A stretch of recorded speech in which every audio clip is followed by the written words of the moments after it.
of the things about the other thing maybe that people don't really understand the way that we do things, is that once you become a member, that you are saying that, yes, this is where I want to join in membership. Yes, this is where I want to serve. I agree, with the 16 fundamental truths, or at least the 4 cardinal truths. And like I said, that should be regardless whether you're going to Church of Christ or whether you're going to Baptist or Presbyterian or wherever you're going, water baptism, all of those things, communion, the forgiveness of sin through Jesus, that he led a sinless life. All of those things should be preaching across the board. But the way that we do membership is, first of all, we ask that you have attended church here for at least 90 days. So it's basically 3 months or 12 Sundays. If you look at it, if you look at that as 12 Sundays, that's Not a lot. that's not a lot, you know. And so, and the reason why is because do you know how many letters that I have from people saying, I love you so much, I'll always love you, just love you, and then I hate your guts because they don't maybe agree. Are you serious? Yeah, I'm serious. Yeah, I'm serious. But just being funny, but yes, serious. But because here's the thing is that at first it's kind of like your honeymoon, you know, everything is great and I love everybody here and I love the worship and I love what's being taught. And then all of a sudden you don't love what's being taught, or you don't love the worship, or you have a problem with something, and then it becomes to where it's like a burr in your saddle or a thorn in your flesh, however you want to put it, and you just can't get past it. And then so then you're mad about it, and then you leave, and that's the end of that story. And so you have to know, okay, when these people are first coming in, you know, they don't really know us, we don't really know them. They haven't seen us on a bad day, they haven't seen us maybe when we're thinking about things and not always speaking or laughing and everything. Well, I've learned when you're preaching, Mhm. it's chaos. Yeah. There is 13 things that's going to go wrong. Mhm. On That's that the Sunday. truth. On that Sunday, that is the truth. I don't know why it is always saved for me, but that is the truth. Whether it's ambulances being Yes. called, or mics running across the floor, or someone. Snake. Yes, I mean, well, I have no snake. There was a snake in the duck that one day. Oh, yes, there was. Yes, it climbed up the thing. Not because we're playing with snakes. No. Just to clarify here, we are not snake handlers, people. We do not like It snakes. crawled inside the building. Yes, it did. And it was up through the duct, and then one time it was through the little, what do you call it? Gutter.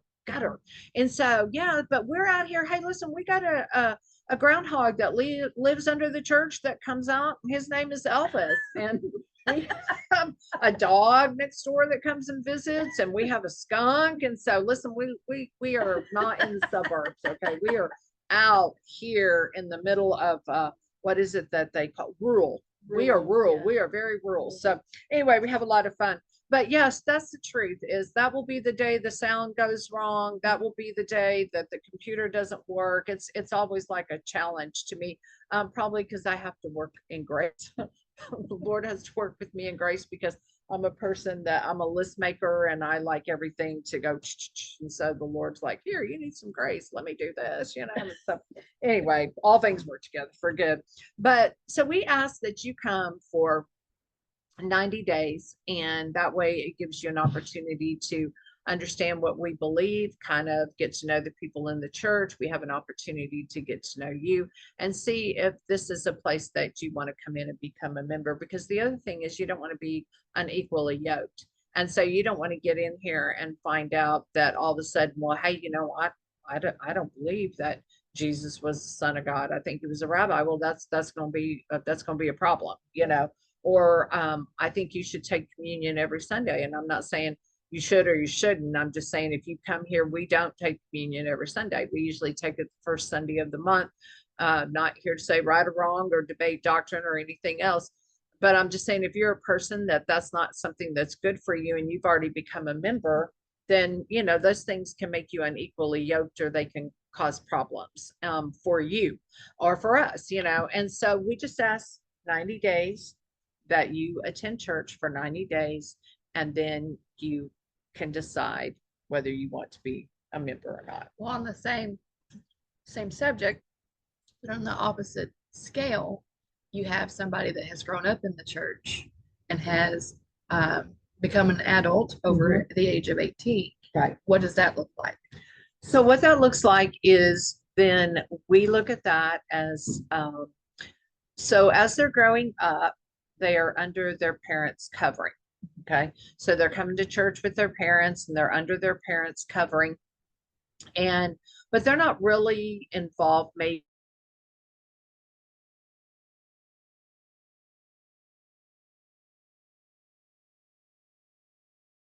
To Yes. receive, but not to serve. not to serve. And so they're maybe they're not teaching Sunday school. They're not working with the youth, or they're not on the worship team. They're just coming to church with their parents. And you see that every Sunday. You see kids that they're basically coming to church as a family with their parents and everything. But then they become an adult, or let's say they become 18 years old. Well, they're pretty much by that time accountable for themselves, you know, whether they should by that time, and I'm saying before then, but for sure by that time, they should have decided that they have a personal relationship with Jesus Christ. And then they want to start developing their gifts and learning where they want to serve at. So they're no longer under their parents' covering. They are now adults. So they need to apply for membership themselves and saying, you know, now I'm an adult. I'm responsible for my own actions. Maybe I'm getting married. Maybe I'm going off to college. You know, I'm going to be on my own. And I want to make this public myself. Just because your parents are baptized doesn't mean that you're baptized. You know, just because your parents are saved doesn't mean that you're saved. So it's the same with a membership. Just because your parents are members doesn't mean that you're members once you reach the age of accountability, adulthood, whether it be 18, 21.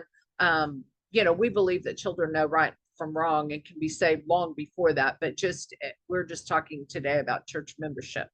So does the 3 month suggestion apply to that? It's like once they turn 18? No. Okay. No. So if they've been attending here for a long time, then, you know, we know them, they know us, they know whether this is a place that they want to call home and become a member. And so, no, they don't have to do that whole 90-day things because they've already been coming.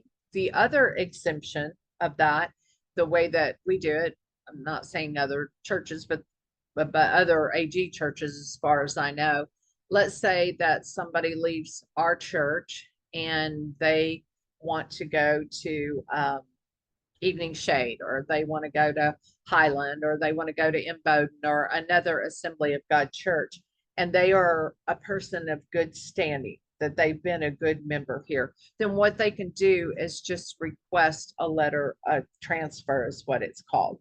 So basically yes, and the pastor from another church will just send a letter, and or they will saying, you know, we have these people here, Bill and Susie, and they're coming from your church and want to join ours. Are they members in good standing? They would like a letter of transfer. And we just write them a letter and say, yep, they were great people. You know, welcome to the fellowship. God bless you. Yeah. You know, and so then they don't have to wait that 90 days either, because they're just transferring to another church. It's not somebody just basically kind of coming in that's never went to church. So that's what Hopefully happened makes with us. sense. I think we were here for like a month and a half or 2 months. Right. When we applied for membership. And, Yes. And it was a simple process. Yes, it is. And then I heard you talk about the 3 months. And I was like, oh no. But then you explained it. You Yes. said, well, since you were a member for a long time somewhere else. Yes. And we're transferring. Right. And that's just basically someone that's coming in that's maybe never been to an AG church, or they're new to the area, or they've never been to church, recently saved, you know, that kind of thing. So there are some exemptions or clauses or however you want to put it there. Yeah. And then the other thing that we do as far as membership is if you have not been to church in a period of time, 30, 60, 90 days, then your membership status is moved to what we call inactive. Yes. And that's not saying that we don't love you. That's not saying that you're no longer a member here. That just means that you haven't been to church for a long enough period of time, barring illness or military. You know, let's say that you're in the National Guard and you get called over to Afghanistan or something like that, and you're going to be gone for a period of time. You don't have to be here every Sunday? No, that's what I'm saying. I'm saying that, but so we're not going to go, hey, you're not a member here anymore because you're serving your country, you know. Yeah. However, if you have been gone from church for that long, 30, 60, 90 days, then you're either going someplace else. If you're not sick or something, extenuating circumstances, then you're either going someplace else, or you're not going at all, or you've made a different decision. And so, and the reason why that this was put into place is because let's say that we're going to go out and we're going to purchase a new van, and this van cost $30,000, and everybody is on board with that and they want to do that. But this person, they haven't been to church for 60, 90 days, 3 months. They don't know that we have a lot of kids here, and we have women that we need to, you know, pick up, or men, or, you know, whatever. Or they don't know that the van that you have is broken down and falling apart. And so they don't know that because they haven't been to church here in all that time. But they want to come in and vote on that, even though they're not helping financially, they're not attending church, they're not in walking in unity with decisions and things like that. But they want to just come in and stir the pot or put their 2 cents in, and that is not right. That's not fair. And so what they did was they made that clause that if you have been gone from that long, then that keeps you from coming directly back in and teaching Sunday school, or coming back in and being part of the praise team, until a period of time has gone by to where you show that you're going to be faithful again. Yeah. And that's all biblical. In Revelations, it talks about if you break unity and you break faith, that when you are restored and you come back, that you start your first works over again. And so it would be like the same for me if, say, in 1980, I was a paramedic, but since 1980, I never took any continuing ed classes. I never worked in an ambulance. I've never been in a hospital. But then one day I get up and I decide, hey, today I want to be a paramedic again. And so I show up and go, today I'm riding on the truck with you to save people's lives. And I haven't done it in a long time, but you know, hey, I got skills. I think I could do it. And you guys would be like, no. But for some reason, people don't think at church that it should be that way. When we're in the business of saving lives, pretty much, and we're here to help you grow and to help you grow spiritually, but yet it's like no accountability, or it's I'll show up when I want to, and I will enjoy all the privileges and all of the things of being a member that everybody else does, even though I'm doing none of the work.